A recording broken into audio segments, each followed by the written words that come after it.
Orang yang hatinya tenang, tenang terus. Saat lagi senang dia tenang, saat lagi susah dia tenang. Saat lagi sehat dia tenang, saat lagi sakit dia tenang. Orang kalau hatinya tenang, sifatnya berketerusan, damai. Karena sekali lagi senang itu jatuhnya ke nafsu. Sementara tenang jatuhnya yang merasakannya adalah hati. Makanya lebih dari senang kita butuh tenang. Dan kita harus minta, Bu, ketenangan hati ini kita harus minta, Dek. Ketenangan jiwa ini kita mesti minta. Karenanya doanya Nabi Musa alaihi salam ketika diutus untuk menghadapi Fir'aun. Diutus Musa dan Harun menghadapi Fir'aun.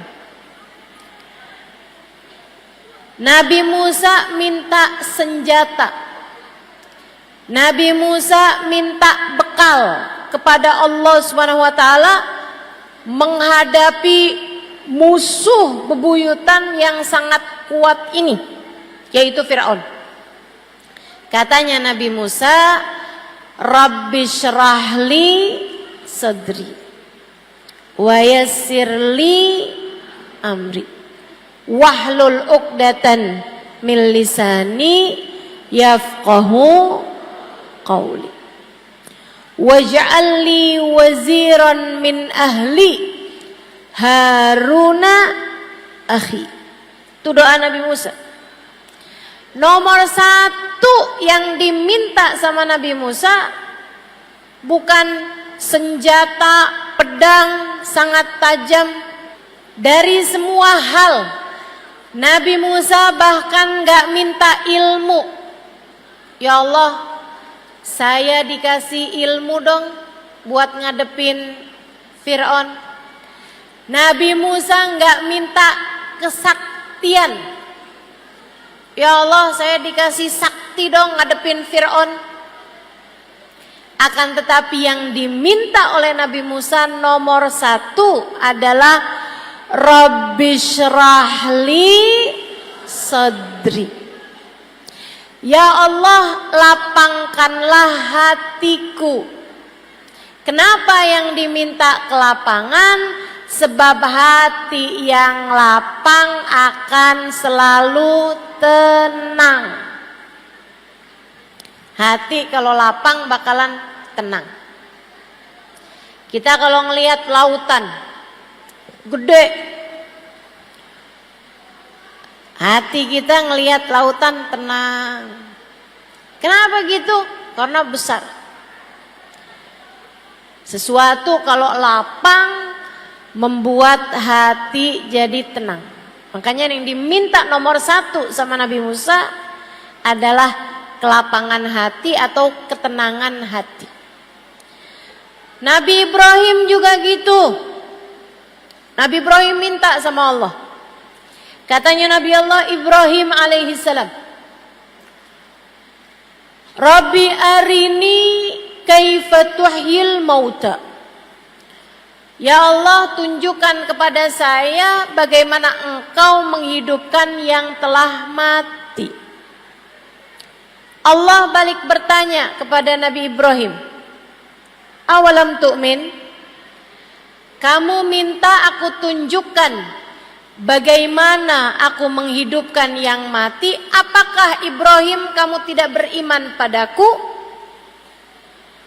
Apakah kamu Ibrahim tidak beriman kepadaku? Nabi Ibrahim bilang, aku beriman padamu ya Allah, walakin liyatma'inna qalbi. Aku meminta di depan mataku engkau menghidupkan yang mati agar tenang hatiku.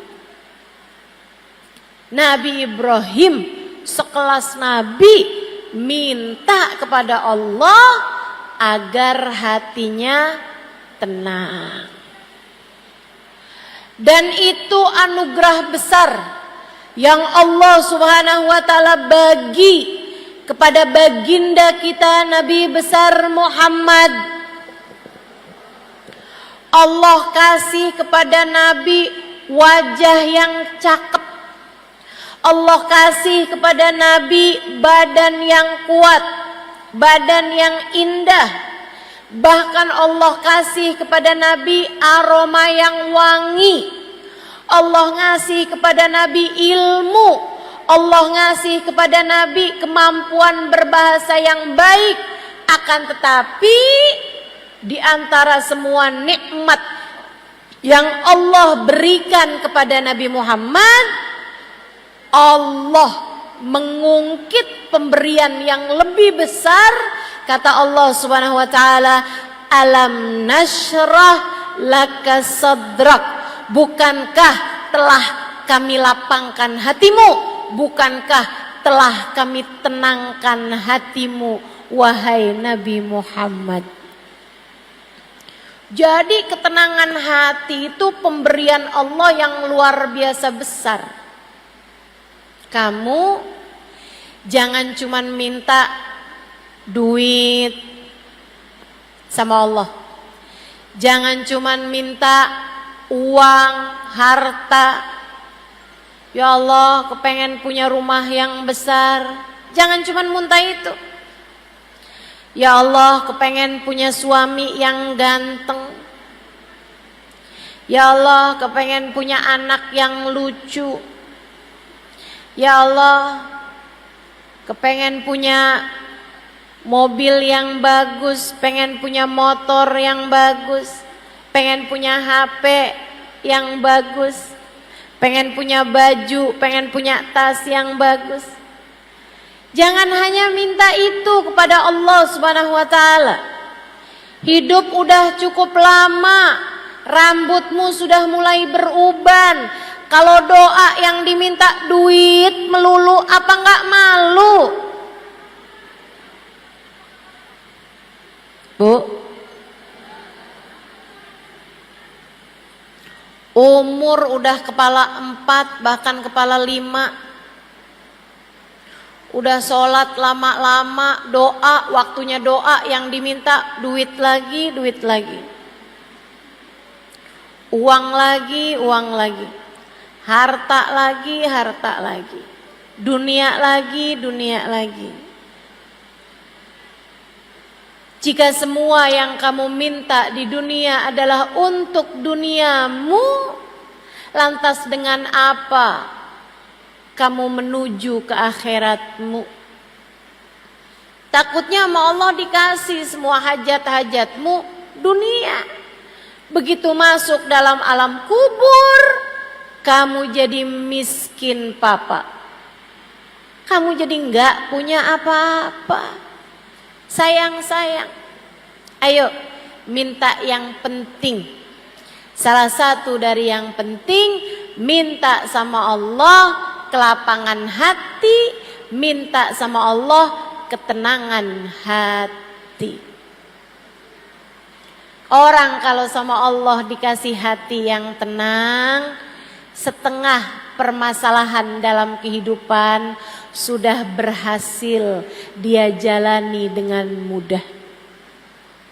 Tapi orang kalau hatinya enggak tenang, sedikit-sedikit rasanya galau. Dikasih susah sedikit rasanya udah kayak mau kiamat. Susah terus-terusan. Hati kalau enggak lapang, enggak ada enak-enaknya berkehidupan. Jadi orang miskin, jadi orang kaya susah, jadi orang miskin lebih susah lagi. Orang kalau hatinya enggak tenang, Orang kalau hatinya nggak tenang, jadi orang pinter susah, jadi orang bodoh lebih susah lagi. Orang kalau hatinya nggak tenang. Makanya penting bagi kita untuk minta kepada Allah, Rabbi syrahli sadri. Ya Allah, lapangkanlah hatiku. Mudah-mudahan semua yang hadir Allah karuniai ketenangan hati. Semoga semua yang hadir dikaruniai kedamaian jiwa. Semoga semua yang hadir hatinya jadi hati yang mengerti, kenal Allah, makrifat pada Allah, sehingga hatinya senantiasa damai, insya Allah. Gimana caranya biar hati kita tenang? Nih, saya kasih beberapa tipsnya. Saudaraku sekalian yang saya muliakan, tips yang nomor 1, hatimu kalau mau tenang, hatimu kalau mau damai, jangan terus-terusan diisi sama yang kecil-kecil. Nanti hatinya terus-terusan kecil. Hatinya terus-terusan sempit kalau kamu taruh dalam hatimu barang-barang yang kecil. Sebab hati itu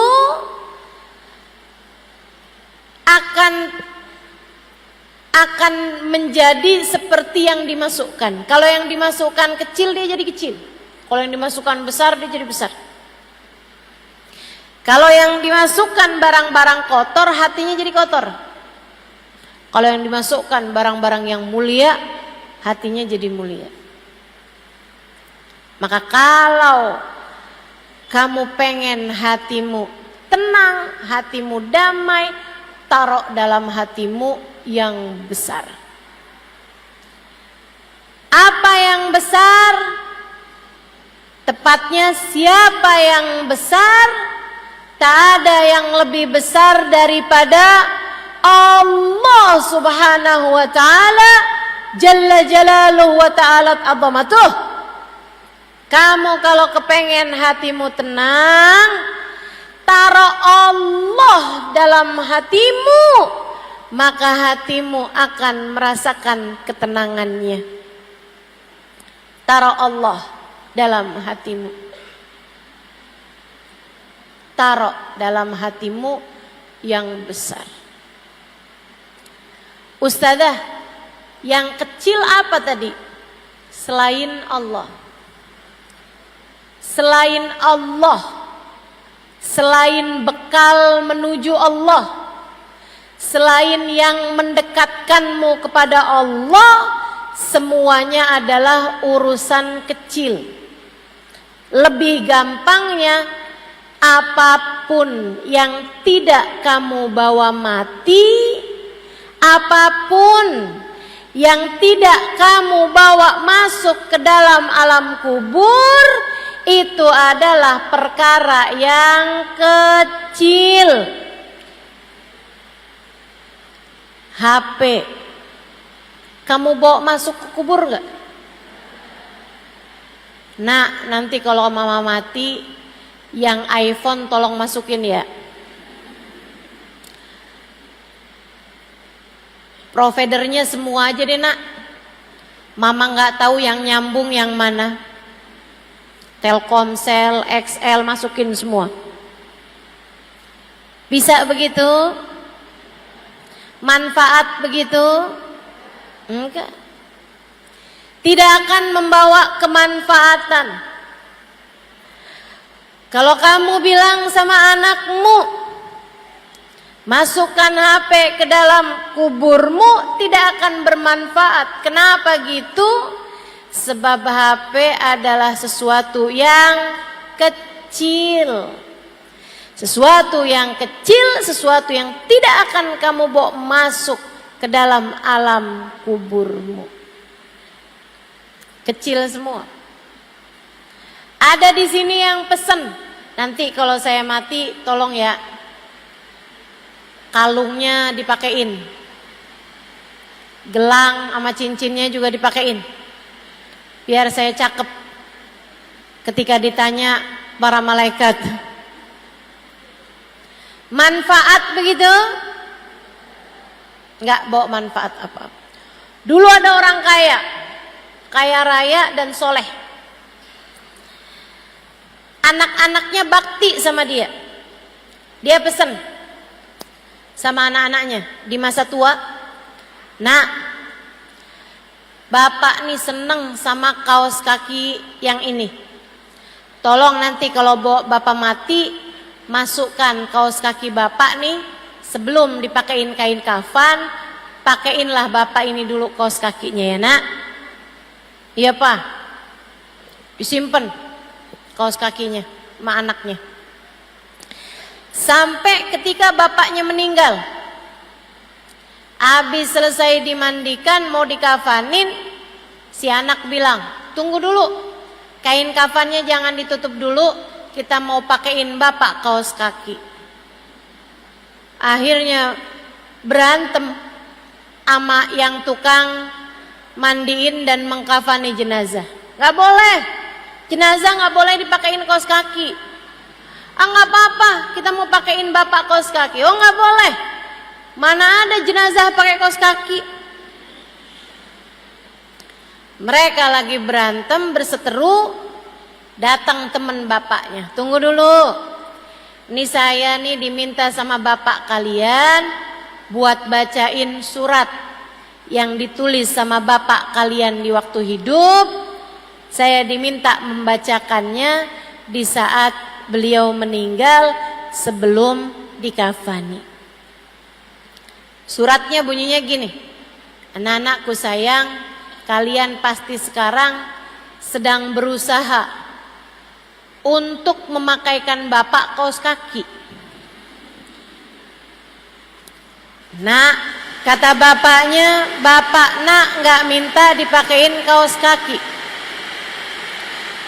Akan tetapi bapak lagi mau mengajarkan kalian bahwasanya seberapapun banyak harta yang kita punya, tidak ada satupun yang bisa kita bawa masuk kuburan. Jadi Bu, Kak, Dek, sama harta dunia biasa-biasa saja. Jangan terlalu, jangan kebangetan, jangan ambisi, jangan rakus sama dunia. Biasa-biasa aja. Bayangkan kalau kamu mati, kamu bawa apa enggak itu? Kalau kamu tahu, iya ya, saya mati juga nggak akan saya bawa. Jangan bela mati-matian apa yang tidak kamu bawa mati. Jangan kejar abis-abisan apa yang tidak kamu bawa mati. Insya Allah. Jadi yang nomor satu, kalau kamu kepengen hidup kamu tenang, hati kamu tuh keluarkan pelan-pelan cinta terhadap dunia. Percaya saya, orang yang hatinya penuh dengan ambisi terhadap dunia nggak akan tenang, tidak akan tenang. Kamu kalau lihat, orang itu tenang banget ya, itu pasti karena hatinya nggak terlampau cinta dunia. Pasti. Kalau kamu lihat, Habib Umar tuh ya, Masya Allah, kayak tenang banget. Itu Bu syarat utamanya nomor 1, tidak cinta dunia. Saya ingat satu cerita, Habib Umar lagi datang ke satu negara sama orang kaya di negara tersebut. Habib Umar dikasih hadiah tongkat. Habib Umar terima, makasih. Karena memang ajaran kami, ajaran kita, ajaran yang diajarkan oleh guru-guru kami, kalau dikasih jangan ditolak, kalau nggak dikasih jangan minta. Ini teori kita nih terhadap urusan dunia. Kalau dikasih jangan ditolak, kalau nggak dikasih jangan minta. Habib Umar dikasih tongkat itu, diterima sama Habib Umar. Makasih, jazakallah khair segala macam. Habib Umar kemudian dikasih tahu, udah diterima nih sama Habib. Habib bawa jalan tongkat itu, dikasih tahu, maaf Bib, itu Bib tongkatnya dari gading gajah, harganya hampir 1 miliar. Kalau duit kita nih harganya hampir 1 miliar, ratusan juta. Tongkat dari gading gajah. Bu, gading gajah Bu, mahal. Karena tak ada gading yang tak retak. Gak nyambung ya. Pokoknya susah lah dapatnya si gading ini. Jadi harganya mahal. Dia tuh cerita sama Habib Umar, ngasih tahu bahwa itu gading gajah, mau ngasih tahu bahwa ini barang mahal. Orang dunia urusannya mahal murah. Tapi Habib Umar orang akhirat yang hatinya nggak ada urusan dunia. Hati Habib Umar isinya adalah Allah Subhanahu wa ta'ala dan Rasulnya. Ketika dikasih tahu bahwa itu gading gajah, yang dipikir sama Habib Umar barang najis nih. Barang najis. Karena gading gajah hukumnya najis, teman-teman. Habib Umar langsung ngambil tisu. Habib Umar tetap pakai tuh tongkat, tapi dilapisin tisu biar nggak langsung kena ke kulit beliau, karena hukumnya gading gajah adalah najis. Habib naik kapal. Waktu itu ada perjalanan beliau naikin kapal. Habib naik ke apa tuh namanya, anjungan kapal, keluar dari kapal sampai ke pojokannya kapal tuh.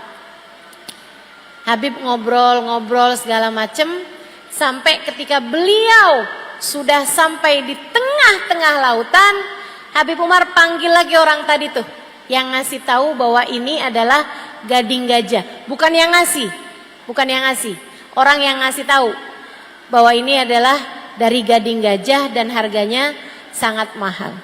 Habib nanya, ini gading gajah beneran? Iya Bib. Mahal Bib.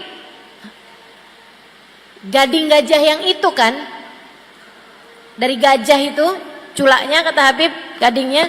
Iya Bib, bener Bib. Bismillah. Beliau kemudian bilang sama muridnya, ini dari gading gajah yang najis itu kan? Tahu kan kalau santrinya hukumnya? Dia bilang betul Bib. Bismillahirrahmanirrahim, beliau lemparkan ke lautan. Orang lihatnya yang duit beterbangan. Habib Umar ngelihatnya barang najis, tidak boleh digunakan. Beliau melemparkannya ke lautan begitu saja. Dibuang sama Habib. Najis, kata Habib. Masya Allah. Sama kayak kalau ada di antaramu yang pakai tas dari kulit buaya. Kulit buaya beneran, bukan buaya darat. Itu kan hukumnya najis. Saudaraku sekalian saya muliakan, karena di hatinya nggak ada cinta dunia, Bu. Orang yang kayak begini hatinya tenang terus-terusan, nggak kebanyakan mikirin angka. Kamu kalau kepengen rumah tanggamu tenang, jangan kebanyakan ngomongin uang sama suami. Saya kasih tahu, Ustazah saya berantem mulu. Ya kamu tiap lihat suami ngajuin proposal, bayar ini sekian, bayar ini sekian, bayar ini sekian. Ya suami mumet, suami pusing. Yang asalnya hatinya lagi tenang, langsung jadi nggak tenang. Yang mau minum kopi biasanya enak gitu kopinya. Oh begitu habis diomongin, gimana ya kita mesti bayarannya anak-anak, mesti yang begini, mesti token listrik habis, gas habis, ini habis, pulsa saya habis. Wah itu udah pusing lagi tuh. Rumah tanggamu jadi tidak tenang. Jangan kebanyakan ngurusin urusan-urusan yang kecil. Ustazah kalau nggak diurusin kan nggak beres. Nggak gitu maksud saya.